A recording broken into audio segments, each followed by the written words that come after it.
കഴിച്ചപ്പോൾ എന്താ ഒരു പൂതി എനിക്ക് ഒന്ന് ഫ്ലൈറ്റിൽ കയറിയാലോ എന്ന്. അങ്ങനെ ഞാൻ നേരെ ഫ്ലൈറ്റ് ടിക്കറ്റ് ബുക്ക് ചെയ്തിട്ട് നേരെ ചെന്നൈ എയർപോർട്ടിലേക്ക് പോവുകയാണ്. ചെന്നൈ എയർപോർട്ടിൽ പോയിട്ട് ജസ്റ്റ് ഒന്ന് കൊൽക്കട്ടയിലും പിന്നെ ഒന്ന് അവിടെ ഇവിടെയൊക്കെ ഇറങ്ങിയിട്ട് വരാമെന്നാണ് വിചാരിക്കുന്നത്. എന്തായാലും 2-3 ദിവസം അവധിയാണ് ഇവിടെ. അപ്പോൾ അങ്ങനെ ഞാൻ നേരെ റാപ്പിഡോ ബുക്ക് ചെയ്തിട്ട് റാപ്പിഡോ കയറി നേരെ ഞാൻ നന്ദനം എന്ന് പറഞ്ഞിട്ടുള്ള ഒരു മെട്രോ സ്റ്റേഷൻ ഉണ്ട്.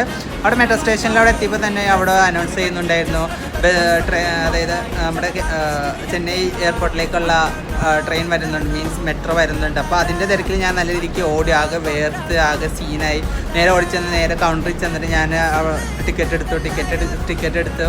നേരെ ഞാൻ ഇങ്ങനെ സ്റ്റെപ്പ് ഇറങ്ങി താഴത്തേക്ക് പോണ സമയത്ത് കറക്റ്റായിട്ട് നമ്മുടെ നന്ദനം ടു കൊച്ചിയല്ല കേട്ടോ, നേരെ ചെന്നൈ എയർപോർട്ടിലേക്കുള്ള മെട്രോ 1 മിനിറ്റിനുള്ളിൽ വരുമെന്ന് പറഞ്ഞു. അങ്ങനെ നമ്മൾ അവിടെയൊക്കെ ഒന്ന് ജസ്റ്റ് അവിടെയൊക്കെ നിന്ന് ഒന്ന് AC യുടെ അടിയിലൊക്കെ നിന്ന് കാറ്റ് കൊള്ളണ സമയം കൊണ്ട് നമ്മുടെ മെട്രോ വന്നിട്ടുണ്ട്.